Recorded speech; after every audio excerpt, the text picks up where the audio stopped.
In this lecture, we will discuss series combination of two resistors. That is, what is equivalent resistance of two resistances when they connected in series combination.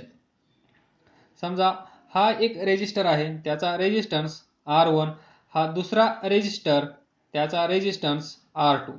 या दोघांना सिरीजमध्ये जोडल्यानंतर त्यांचा equivalent resistance किती येतो हे आपल्याला माहित आहे. R is equal to R1 plus R2. याचा आपण डेरिवेशन पाहणार आहोत. समजा हा एक रेजिस्टर, हा दुसरा रेजिस्टर, याचा रेजिस्टन्स R1, याचा रेजिस्टन्स R2. या दोघांच्या अक्रॉस एक बॅटरी आपण अटॅच करूया, ज्या बॅटरीचं पोटेन्शियल असेल V. तर हा असेल पॉझिटिव्ह टर्मिनल, हा असेल निगेटिव्ह टर्मिनल. पॉझिटिव्ह म्हणजे हायर पोटेन्शियल साईड, त्या साईडला किती असेल V व्होल्ट, आणि या साईडला किती असेल 0 व्होल्ट, या साईडला V volt. Higher V, lower 0 हे माहित असेल. ही बॅटरी, हे पॉझिटिव्ह टर्मिनल, इथे लिहिलेलं असतं 1.5 V. याचा अर्थ काय असतो, या साईडला पोटेन्शियल असेल 1.5 V, या साईडला असेल 0 व्होल्ट, आणि याच्या अक्रॉस पोटेन्शियल डिफरन्स 1.5 व्होल्ट. त्याप्रमाणे V व्होल्ट ह्या साईडला, 0 व्होल्ट या साईडला. तर पहा, या सर्किटमधून जाणारा करंट I, इथे असेल I, इथे असेल I, इथे असेल I, इथे असेल I.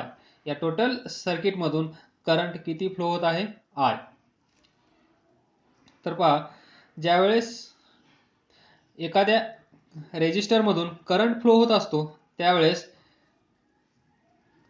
त्या रेजिस्टरच्या अक्रॉस पोटेन्शियल डिफरन्स क्रिएट होत असतो. म्हणजेच त्या रेजिस्टरमध्ये काहीतरी एनर्जी यूज केली जाते, हे आपण पाहिलं आहे. पहा, potential difference is equal to work done divided by charge.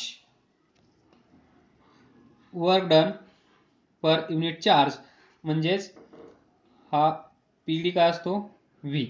पहा, एक युनिट चार्ज कॅरी करण्यासाठी जेवढं वर्क डन घडून येत असेल त्याला आपण म्हणत असतो पोटेन्शियल डिफरन्स. म्हणजे इथले चार्ज इकडे घेऊन जात असताना याच्यामध्ये काहीतरी पोटेन्शियल यूज केलं जातं, त्यामुळे पोटेन्शियल ड्रॉप होतो. समजा हा पॉइंट असेल A, हा पॉइंट कन्सिडर करा B, हा पॉइंट असेल C. तर पहा, potential difference between A and B, VAB, त्याला आपण कसं लिहितो, potential at point A minus potential at point B. इथे जे पोटेन्शियल असेल ते कोणतं असेल V. पहा, इथून इथे V, इथे काहीच एनर्जी खर्च केली गेली नाही, म्हणून इथे जे पोटेन्शियल असेल तेच पोटेन्शियल इथं असेल. या वायरचा रेजिस्टन्स निग्लिजिबल कन्सिडर केला असेल तर. त्यानंतर पहा, जे पोटेन्शियल इथं असेल ते पोटेन्शियल इथं नसेल, म्हणजेच काहीतरी ड्रॉप होत असेल, आणि तो ड्रॉप किती असतो, इथं जे पोटेन्शियल असेल त्याच्यातून हे पोटेन्शियल मायनस केलं तर आपल्याला पोटेन्शियल डिफरन्स भेटेल. त्यालाच म्हणतो आपण potential difference across AB is given by VA minus VB. आणि हा किती असतो, या रेजिस्टरमधून जाणारा करंट I आणि या रेजिस्टरचा रेजिस्टन्स R1. त्याचप्रमाणे B and C, potential difference across BC. तर काय असेल, potential at point B minus potential at point C, आणि हा किती असेल, या रेजिस्टरमधून जाणारा करंट I आणि याचा resistance R2. Equation number 1, equation number 2. आणि पहा, सिरीज कॉम्बिनेशन मध्ये current through circuit is same. पहा, या रेजिस्टर मधून जाणारा करंट आय, या रेजिस्टर मधून जाणारा करंट आय आणि बॅटरीतून बाहेर येणारा करंट पण आय. म्हणजे टोटल सर्किट मधून जो करंट फ्लो होत आहे तो कसा आहे, आय, म्हणजे सेम.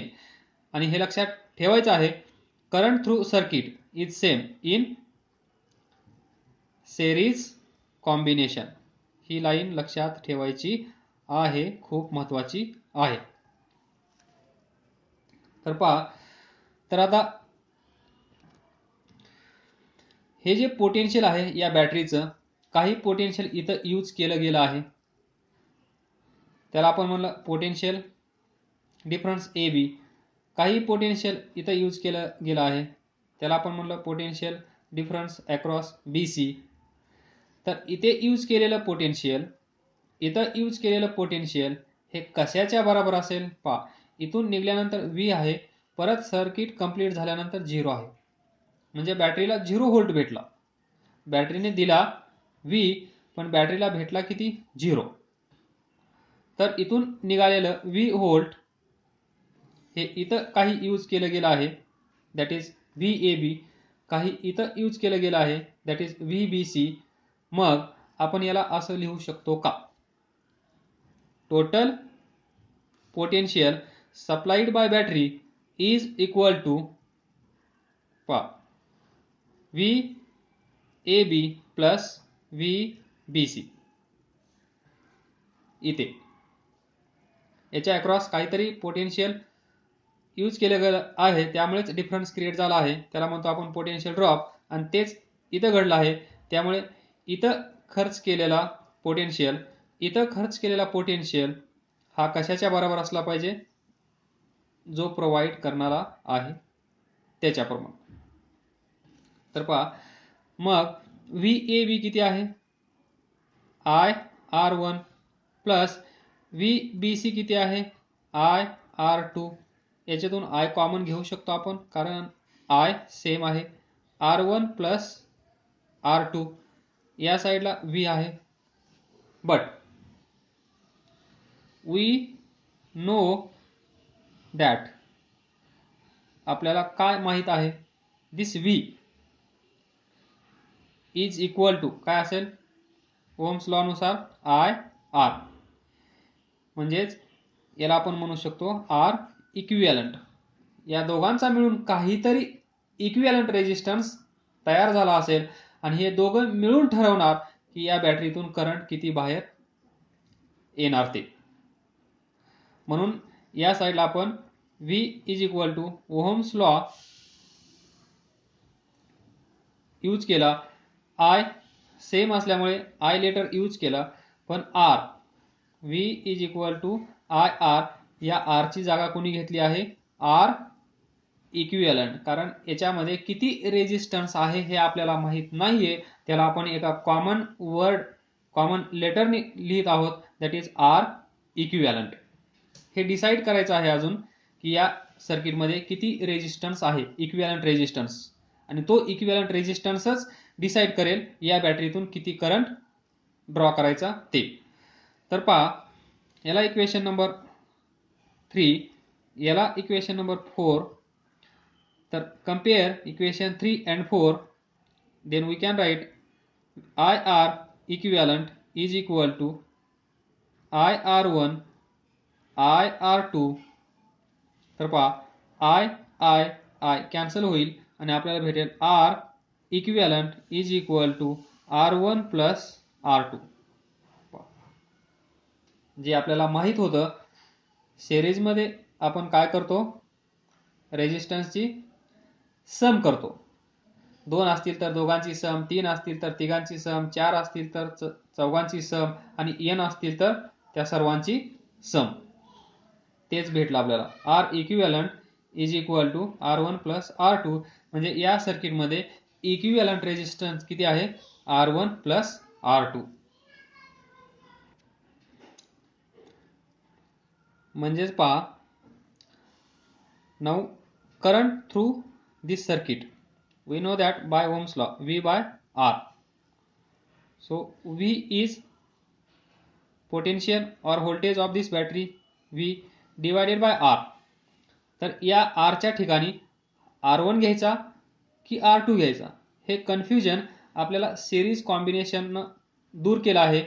तर इथे काय घ्यावं लागेल, आरच्या जागेवर काय येईल, R equivalent that is R1 plus R2. म्हणूनच आपण पाठीमागं डिस्कस केलं की या बॅटरीतून किती करंट बाहेर येणार हे कोण डिसाईड करणार, यांचा इक्विव्हॅलंट रेजिस्टन्स. ना R1 ना R2 हे दोघं मिळून डिसाईड करतील या बॅटरीमधून किती करंट बाहेर येणार आहे ते. त्यालाच आपण म्हणतो equivalent resistance. Now we will see one special केस.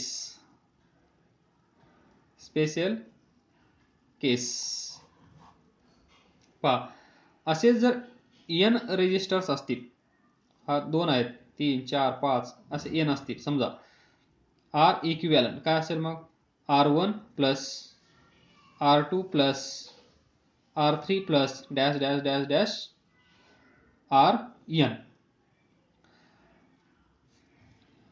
नंतर second, if all resistors or resistance are identical. 2 असतील तर R1 प्लस R2, 3 असतील तर R1 plus R2 plus R3, 4 असतील तर प्लस R4 ॲड होईल, असेच n असतील तर काय करणार आपण, सगळ्यांची सम करणार. नंबर 1.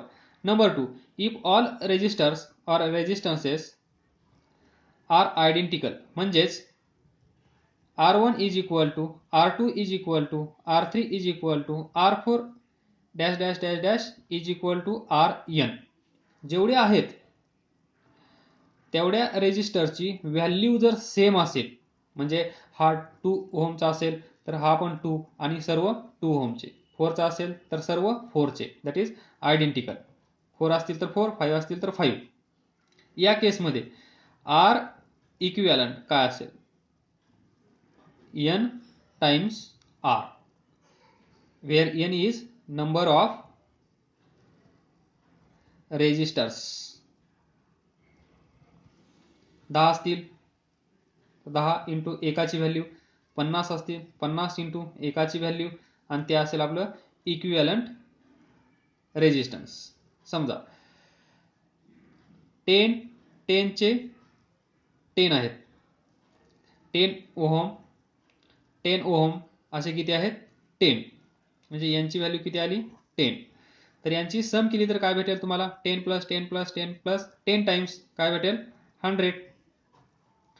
आणि यालाच आपण हा शॉर्टकट यूज केला तर R इक्विव्हॅलंट काय असेल, n म्हणजे किती आहेत रेजिस्टर्स, 10, व्हॅल्यू किती आहे एकाची 10, that is 100.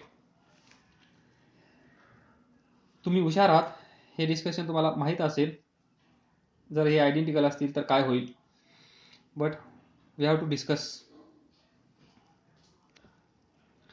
Next important point, assignment.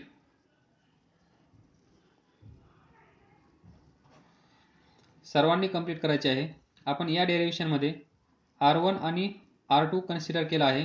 तुम्ही काय करायचं आहे, and R3, R1 R2 and R3 या तिघांना घेऊन हे डेरिव्हेशन डिराईव्ह करायचं.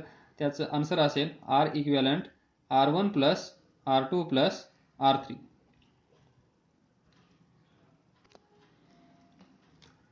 Small question on this.